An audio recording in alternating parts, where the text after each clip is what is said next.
সাহসী বীর আমাদের সকলের প্রিয় শহীদ প্রেসিডেন্ট জিয়াউর রহমান বীর উত্তমের ৯০তম জন্মদিন পালন করার এই অনুষ্ঠানে আজকে এখানে আমাদের দলের জাতীয় স্থায়ী কমিটির সম্মানিত সদস্য বৃন্দ উপস্থিত। ওনার নাম ছিল আব্দুল মালিক, খুব রসিক মানুষ ছিলেন। তিনি বলতেন যে কালক্রমে আস্তে আস্তে সবাই পড়াশোনা ভুলে যাচ্ছে।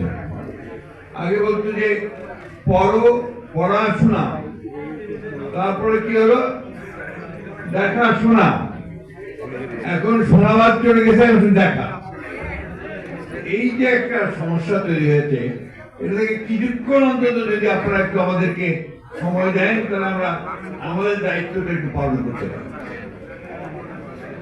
আজকে আমাদের জন্য খুব আনন্দের দিন যে আমাদের নেতা, যিনি আমাদের দল তৈরি করেছিলেন, যিনি আমাদের স্বাধীনতার ঘোষণা দিয়ে দেশকে স্বাধীন করেছেন, যিনি আমাদের বিশ্বের দরবারে মাথা উঁচু করে দাঁড়াবার সুযোগ করে দিয়েছেন তার নেতৃত্ব দিয়ে, সেই নেতার জন্মদিন ৯০ বছর।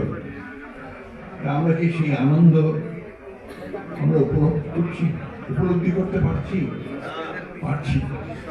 কারণ মাত্র কয়েকদিন আগে আমাদের আরেকজন নেত্রী, যিনি তার সমস্ত জীবন দিয়ে আমাদের জন্য কাজ করে গেছেন, আমাদের গণতন্ত্রকে মুক্ত করেছেন, আমাদেরকে পথ দেখিয়েছেন, সেই নেত্রীকে আমরা হারিয়েছি।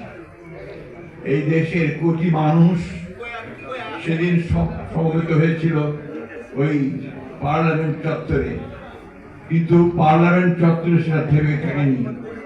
একজন বলেছিলেন খুব সুন্দর করে যে আজকে একটা কফিনের পেছনে সমগ্র বাংলাদেশ। ভাই প্লিজ, আমি জানি আপনার কাজটা খুব জরুরি, কিন্তু আমার বলাটাও জরুরি। তো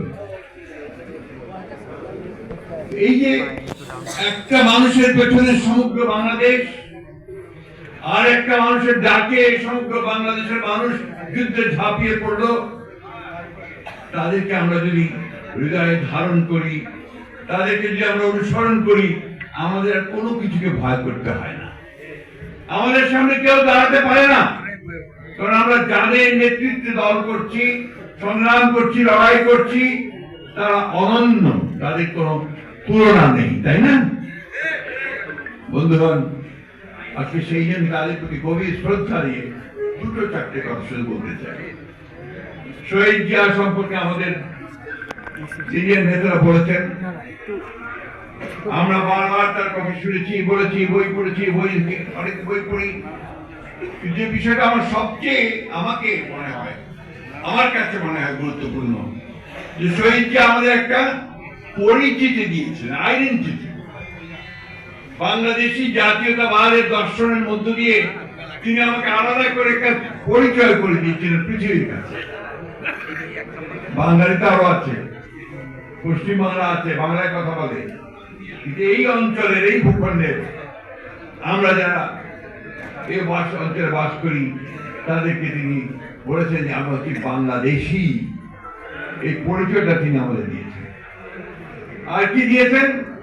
যে মাথা উঁচু করে দাঁড়াবার শিক্ষা দিয়েছেন, কারোর কাছে মাথা নত না করার শিক্ষা দিয়েছেন, এবং আমাদেরকে এই শিক্ষা দিয়েছেন যে তোমার দেশের যে স্বাধীনতার পতাকা, তোমার যে সার্বভৌমত্বের পতাকা, তোমার যে গণতন্ত্রের পতাকা, এই পতাকা কখনো তুমি নিচে নামাবে না, এই পতাকা তোমার ঊর্ধ্বে তুলে ধরতে হবে।